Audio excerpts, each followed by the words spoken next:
আল্লাহ জিবরাইলকে পাঠিয়েছে হাবিবকে নিয়ে আসো। নবী পাককে তো জিবরাইল এসে বলতে পারতো হুজুর আপনি উঠে পড়েন, হয় ডাক দিতেন বা আস্তে আস্তে লড়াতে থাকতেন, কিন্তু না না না, হযরতে জিবরাইল দুনিয়া জমিনে এসে আসমা আল্লাহ পাককে জিজ্ঞাসা করতে লেগেছে, ও রাব্বি আল্লাহ আপনার হাবিব ঘুমাতে লেগেছে, আমি জিবরাইল আপনার হাবিবকে কেমন করে উঠাবো?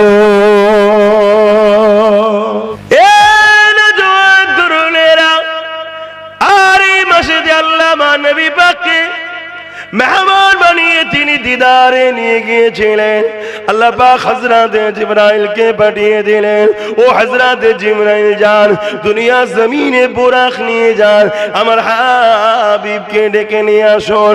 বুরাক হলো খোঁটার থেকে, বুরাক হলো ঘোড়ার থেকে কিছুটা ছোট, গাধার থেকে কিছুটা ছোট, খচ্চরের থেকে কিছুটা বড়, দুটো ডানা রয়েছে। আল্লাহ পাকের একটা সৃষ্টি মখলুক, যেগুলো জান্নাতীরা জান্নাতে চেপে বেড়াবে। ওই বুরাক কোন জান্নাতে যখন আল্লাহ বানালে, আল্লাহ পাক ওই বুরাকদেরকে বলেছিল, এ বুরাকেরা তোমাদের মধ্যে থেকে কারো না কারো পিঠে করে আমার হাবিব মুহাম্মদ আরবি সাল্লাল্লাহু আলাইহি ওয়াসাল্লাম তিনি আমার দিদারে আসবে।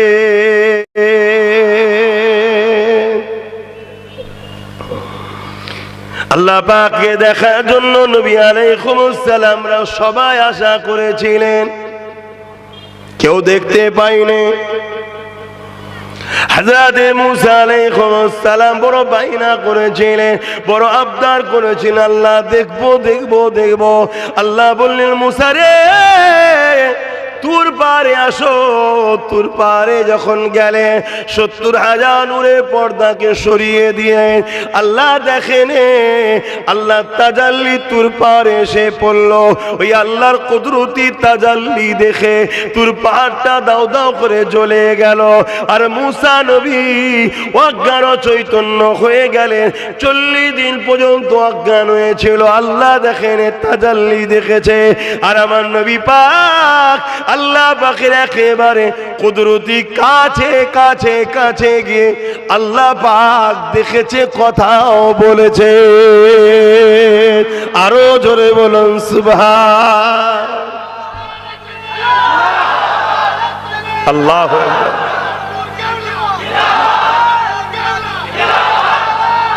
আল্লাহু আকবার আল্লাহু আকবার।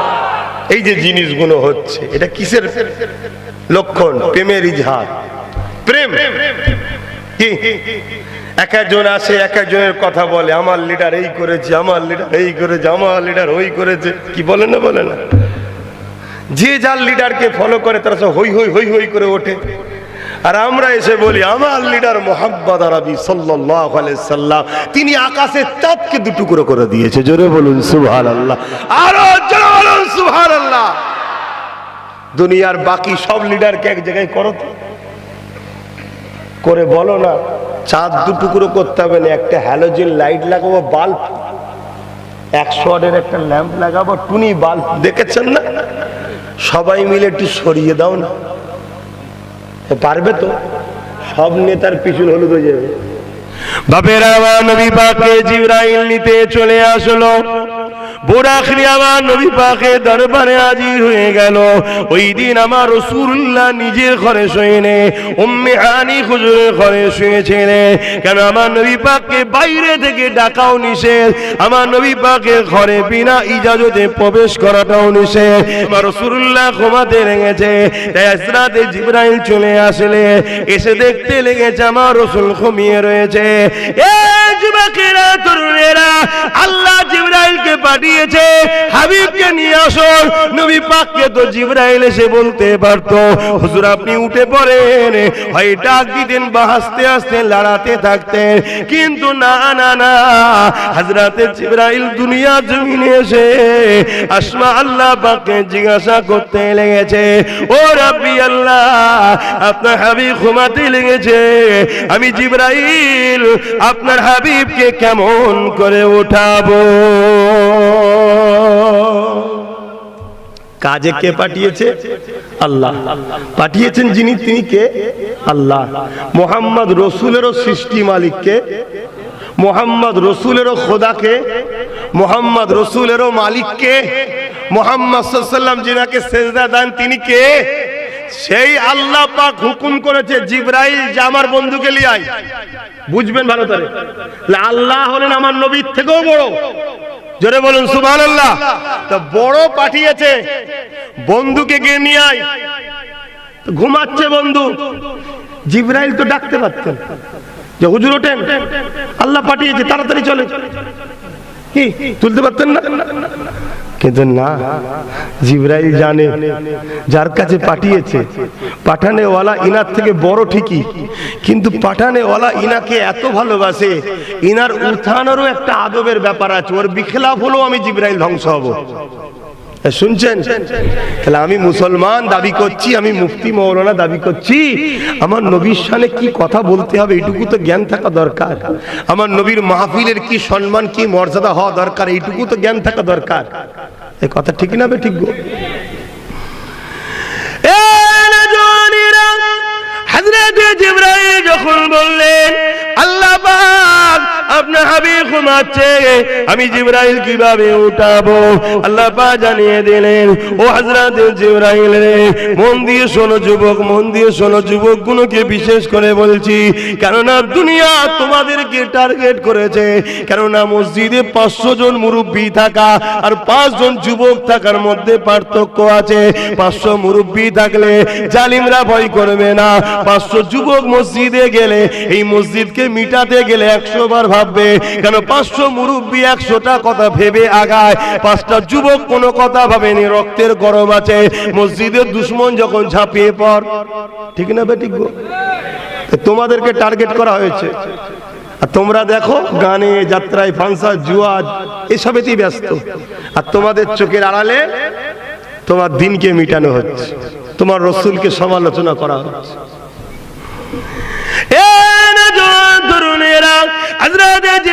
যখন আল্লাহকে জিজ্ঞাসা করলে ও রব্বি আল্লাহ পাক কিভাবে উঠাবো আপনার হাবিবকে, আমার আল্লাহ পাক আওয়াজ দিয়ে দিলেন এ জিবরাইল রে, আমার হাবিবের নূরের কদমের কাছে বসে যা, আমার হাবিবের কদমের তালুতে এমন করে ঠোঁট লাগিয়ে লাগিয়ে চুমা দিতে থাক।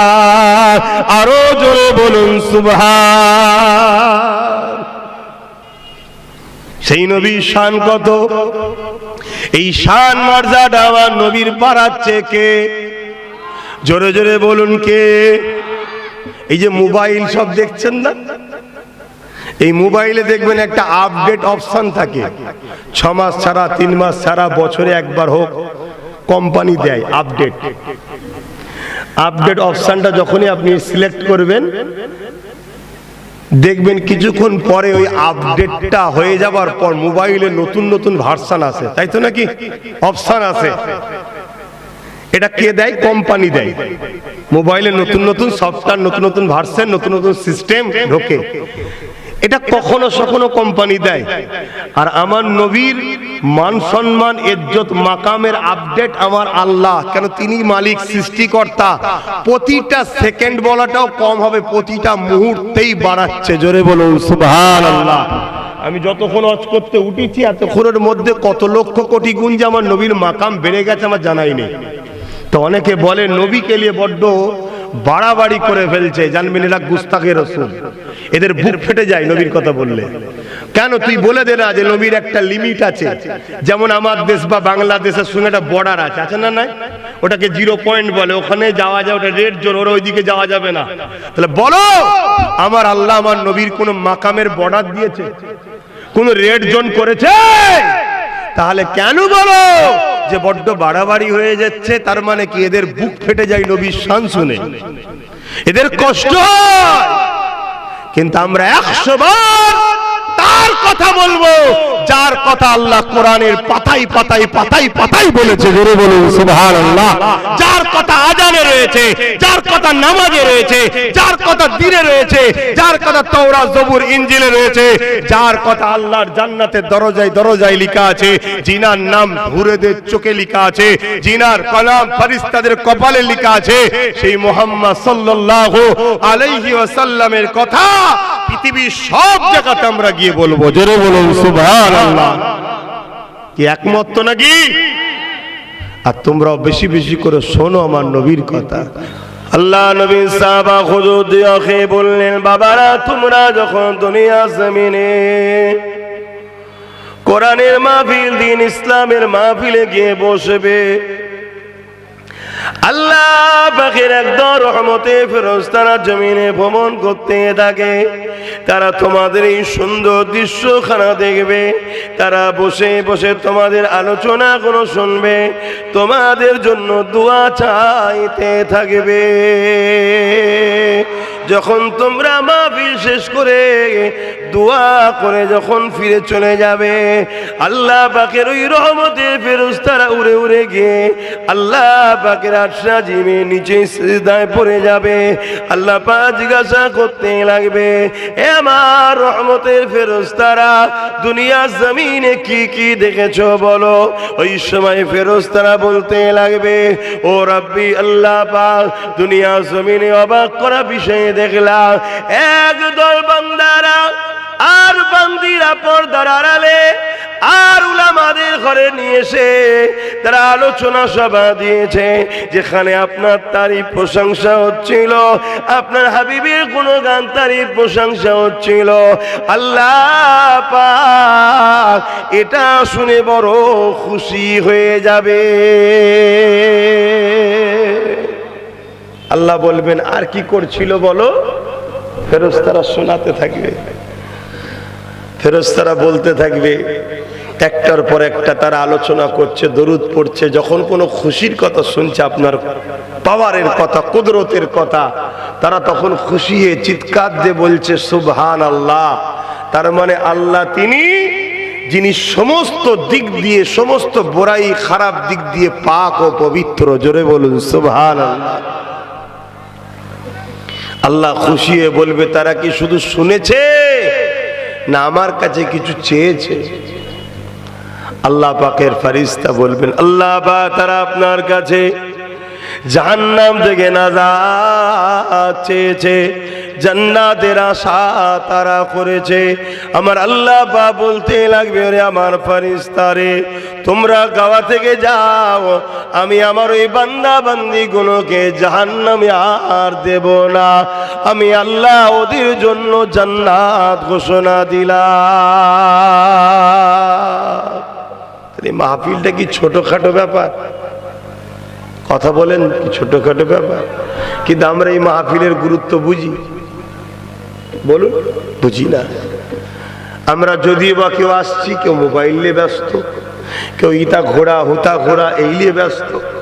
হ্যাঁ, এই যেন একটা বেজাতিদের কালচার আস্তে আস্তে ইসলামের ঘরে ঢুকছে। যেমন বেজাতিদের মধ্যে আমরা দেখেছি কি, এক জায়গায় দু চারটে লোক ধর্মীয় আলোচনা করছে, বাকি সব মেলা লাগোদ্দুন্না হই হই করতেছে। ইসলামের ঘরের ছেলেদের কালচার গুলো এখন ওই বেজাতিদের মতো হচ্ছে। মনে রাখবে, যাকে দুনিয়ায় তুমি ফলো করবে, যাদেরকে অনুসরণ করবে আল্লাহ রসুল ছেড়ে, তাদের সঙ্গে কিন্তু কিয়ামতের দিন থাকতে হবে। এটাও মাইন্ডে ঠিক করলাম। তুমি কি মনে করেছো আল্লাহ ছাড় দিয়েছে, ছেড়ে দিয়েছে নাকি? আল্লাহ তো নমরুদকেও ছাড় দিয়েছিল, ফেরাউনকেও ছাড় দিয়েছিল, আজকের দিনের আমেরিকাকেও আল্লাহ ছাড় দিয়েছিল। আজকে ধরেছে, হালকা করে ধরেছে, তা পুরো ধরেনি, হালকা করে। তুমি ভাবছো তুমি তোমার খেয়াল খুশি মতো চলবে না। তোমার জিন্দেগিটা, উঠা বসা, চাল চলন, কথাবার্তা, টোটালটা মা আতাকুমুর রাসূল ফাখুযুহু ওয়া মা নাহাকুম আনহু ফান্তাহু। রাসূল পাক সাল্লাল্লাহু আলাইহি ওয়াসাল্লামের হ্যাঁ হ্যাঁ বলতে হবে, নবীর নাই না বলতে হবে। নবী যা দিয়েছে নিতে হবে, নবী যা ছাড়তে বলেছে ছাড়তে হবে। এই জিন্দেগি তুমি মনে করছো আমার, তোমার বলে কি আছে বলো? দুটো চোখ তুমি বানিয়েছো, দুটো কান আমি বানিয়েছি, দুটো হাত আমি বানিয়েছি, দুটো পা আমি বানিয়েছি। এই ভেতরে যে জানটা আছে এটা কি আমার তৈরি করা? এই সব কিছু সৃষ্টি মালিক হলেন আল্লাহ। অতএব চোখকে খেয়াল খুশি নয়, আল্লাহর হুকুমে। এ কানকে নিজের মতো করে নয়, আল্লাহর হুকুমে। এ জবানকে নিজের মতো নয়, আল্লাহর হুকুমে। এ হাতকে নিজের স্টাইলে নয়, আল্লাহর হুকুমে। এ পাকে নিজের মতো করে নয়, আল্লাহর হুকুমে। যদি কাটাতে পারো তবেই তো তোমার জন্য চিরজান্নাত। নাই মরছে তো হাজারো মুসলমান, জানাজাও তো হচ্ছে হাজার লোকের, বেটা কবরে কি হচ্ছে খোঁজ রাখো। নিশ্চয়ই আপনারা একটা ওয়াকিয়া শুনেছেন, আবু জেহেল নামক শয়তানটা একদিন আমার নবী পাকের কাছে এসে একটা মুট্টি দেখিয়ে বলল, এ মুহাম্মদ আরবি সাল্লাল্লাহু আলাইহি ওয়াসাল্লাম, বলো তো আমার মুঠোর মধ্যে কি আছে?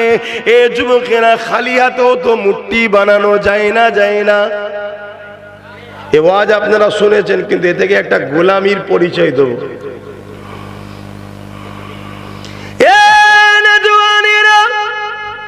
আল্লাহ নবী আবু জেহেলের মুঠোর দিকে তাকালো, তাকিয়ে বলতে লাগলো, আবু জেহেল, যদি তোমার মুঠের মধ্যে যেটা আছে সে যদি বলে দেয় আমি কে, তাহলে তুমি কি মানে কলেমা পড়ে নেবে? আবু জেহেল ছিল গ্রেট মাথা মোটা, না হয় ওর বুঝে নেওয়া দরকার ছিল আমার হাত খালি নেই এটা দেখে নিয়েছে। বলবেন তো সুবহানাল্লাহ। কেন খালি হাতেও তো আমি যদি এখন বার করে বলি কি আছে বলো, কিছু রাখতে হবে এমন তো শর্ত নাই, খালি হাতেও তো বলতে পারি, ঠিক না? তো রসুল যখন বলছে আবু জেহেল তোমার হাতের মধ্যে যে আছে সে যদি বলে আমি কে, মেনে নেবে? তখন তো আবু জেহেলের বোঝা দরকার ছিল আমার হাত খালি নয়, এটা দেখে নিয়েছে।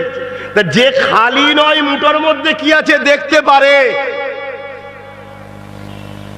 তার পাওয়ার কম না বেশি? তখনই তো আবু জেহেলের দরকার ছিল না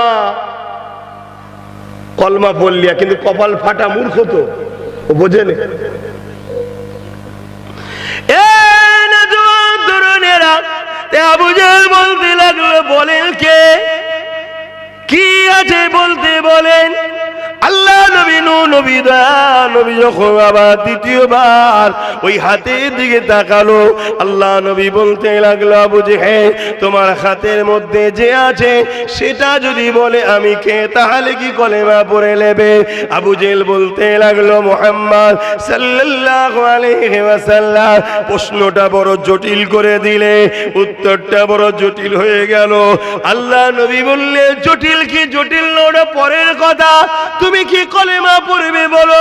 আবু জেহেল বলল, হ্যাঁ পড়ে নেব। আল্লাহ নবী আবু জেহেল হাতের দিকে তাকালো, আল্লাহ পাকের শেষ ক্ষমতাতে নবী পাকের তাকানোতে ওই হাতের ভেতরে একটা পাথর ছিল।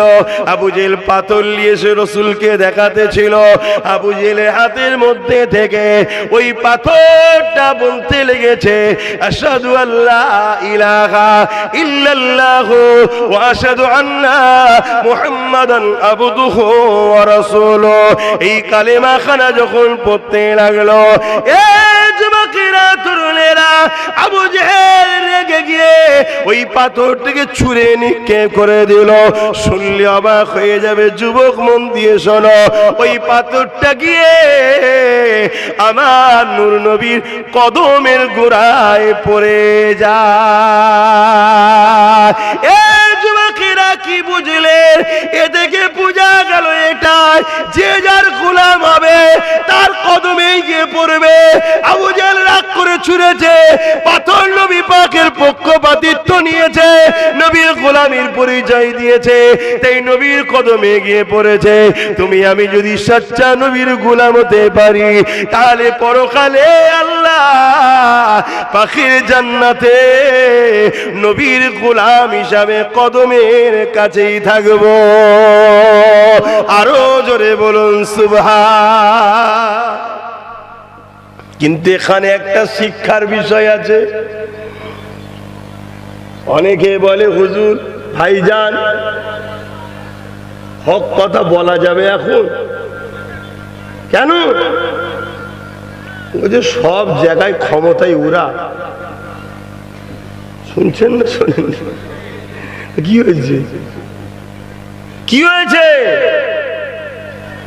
যারা একটা ফুসকুরি মারতে পারে না, একটা ফুসকুরি যদি হয় সেটাকে সারাতে পারে না, তাদের নিয়ে এত টেনশন কিসে তোদের? কথা বুঝছেন না? বুঝলেন না? তো টেনশন কিসে? কিন্তু এই পাথরটাকে দেখে শিক্ষালে। পাথরটা ছিল আবু জেহেলের হাতের মুঠোয়, পাথরটাকে বেঁচেছে আবু জেহেল, কবজায় আবু জেহেলের হাতে। পাথরটা একবারও দেখেনে আমি কার দখলে, কার হাতের মুঠোয়, কার কবজাতে। আমি আবু জেহেলের হাতে আছি। মোহাম্মদ রসুলের পক্ষে কথা বললে আমাকে আবু জেহেল ভেঙে গুড়িয়ে দিতে পারে, পুড়িয়ে দিতে পারে, শাস্তি দিতে পারে। একবারও ভাবে রে। পাথর বলতে লেগেছে মোহাম্মদ রসুলের ইজ্জত আজমতের ব্যাপার যখন হবে, কার হাতে, কার দখলে, কার কবজাতে, এগুলো দেখলে হবে না। রাসূলুল্লাহর শানকে বুলন্দির জন্য কথা বলতেই হবে। জোরে বলুন সুবহানাল্লাহ, আরো জোরে বলুন সুবহানাল্লাহ। একই তো বলে ইমানদার।